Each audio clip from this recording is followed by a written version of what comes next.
شروع اللہ کا نام لے کر جو بڑا مہربان نہایت رحم والا ہے۔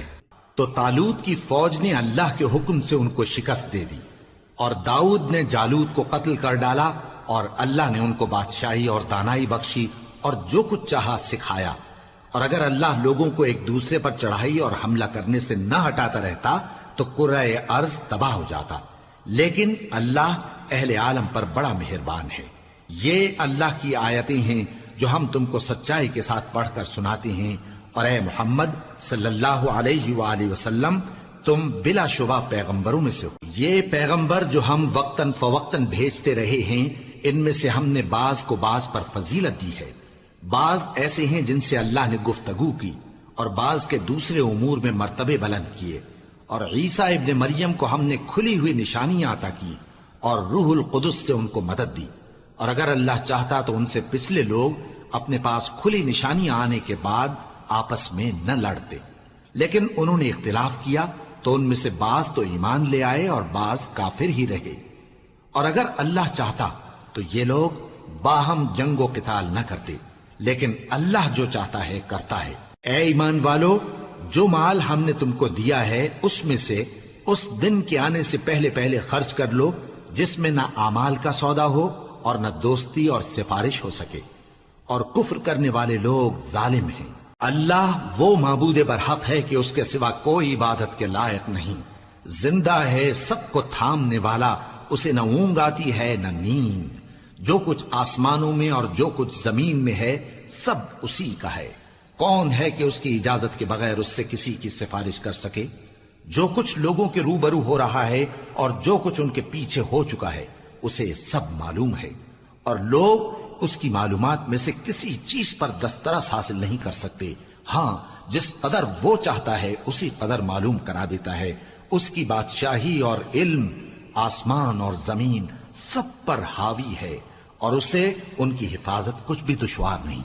وہ بڑا عالی رتبہ ہے، جلیل القدر ہے۔ دین اسلام میں کوئی زبردستی نہیں ہے، ہدایت صاف طور پر ظاہر اور گمراہی سے الگ ہو چکی ہے۔ تو جو شخص بتوں سے اعتقاد نہ رکھے اور اللہ پر ایمان لائے، اس نے ایسی مضبوط رسی ہاتھ میں پکڑ لی ہے جو کبھی ٹوٹنے والی نہیں، اور اللہ سب کچھ سنتا ہے، سب کچھ جانتا ہے۔ جو لوگ ایمان لائے ہیں ان کا دوست اللہ ہے کہ اندھیرے سے نکال کر روشنی میں لے جاتا ہے، اور جو کافر ہیں ان کے دوست شیطان ہیں کہ ان کو روشنی سے نکال کر اندھیرے میں لے جاتے ہیں۔ یہی لوگ اہل دوزخ ہیں کہ اس میں ہمیشہ رہیں گے۔ بھلا تم نے اس شخص کو نہیں دیکھا جو اس غرور کے سبب سے کہ اللہ نے اس کو سلطنت بخشی تھی، ابراہیم سے اپنے پروردگار کے بارے میں جھگڑنے لگا؟ جب ابراہیم نے کہا میرا پروردگار تو وہ ہے جو زندگی دیتا ہے اور موت دیتا ہے، وہ بولا کہ زندگی اور موت تو میں بھی دے سکتا ہوں۔ ابراہیم نے کہا کہ اللہ تو سورج کو مشرق سے نکالتا ہے، آپ اسے مغرب سے نکال دیجئے۔ یہ سن کر وہ کافر ہکا بکا رہ گیا، اور اللہ بے انصافوں کو ہدایت نہیں دیا کرتا۔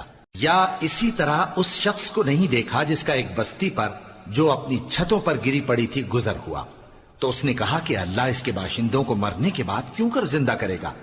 تو اللہ نے اس کی روح قبض کر لی اور 100 برس تک اس کو مردہ رکھا۔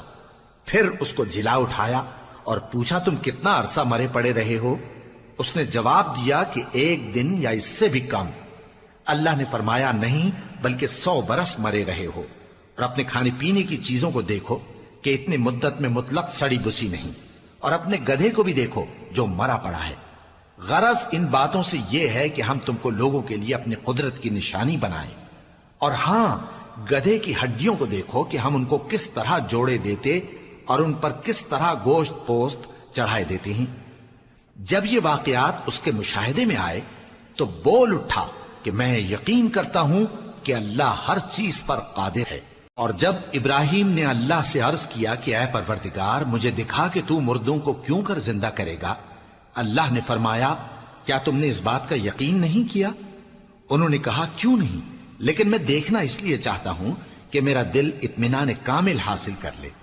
فرمایا کہ 4 پرندے لے لو، پھر ان کو اپنے سے ہلا لو اور ان کے ٹکڑے ٹکڑے کر دو، پھر ان کا ایک ایک ٹکڑا ہر ایک پہاڑ پر رکھ دو، پھر ان کو بلاؤ تو وہ تمہارے پاس دوڑتے چلے آئیں گے، اور جان رکھو کہ اللہ غالب ہے، صاحب حکمت ہے۔